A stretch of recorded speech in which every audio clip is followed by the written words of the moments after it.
del Hijo del Hombre, porque en los días antes del diluvio la gente estaba comiendo, bebiendo, casándose. கிறிஸ்துவுக்குள் பிரியமானவர்களே, மேலே நாட்டில் பெண் ஒருவர் தன் கையில் பரிசுத்த வேதத்தை ஏந்தி தன்னுடைய முதுகில் ஒலிபெருக்கி இயந்திரத்தை சுமந்து கொண்டு தெருக்களில் இடி முழக்கமாய் முழங்கும் இந்த காணொளி நம் அனைவரையும் வியப்படைய வைக்கிறது. La gente le llamó loco, la gente le llamó endemoniado, se reía de Noé.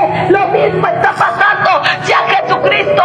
எந்த ஒரு எதிர்பார்ப்பும் இல்லாமல் கையில் பரிசுத்த வேதாகமத்துடன் கனத்த குரலில் இடி முழக்கமாய் தேவனுடைய வார்த்தைகளை அப்பகுதியில் இருக்கும் அனைவரும் கேட்க வேண்டும் என்ற ஒரே நோக்கத்தோடு தன்னுடைய முதுகில் ஒலிபெருக்கி இயந்திரத்தை சுமந்து கொண்டு இந்த பெண் கூறும் சுவிசேஷம் நம்மை வியப்படைய செய்கிறது மட்டுமல்லாமல் நாமும் தேவனுடைய வார்த்தைகளை அனைவரிடமும் எடுத்து கூற வேண்டும் என்ற மிகப்பெரிய பாடத்தையும் நமக்கு கற்பித்து தருகிறது. இந்த சேனலை சப்ஸ்கிரைப் செய்து கொள்ளுங்கள்.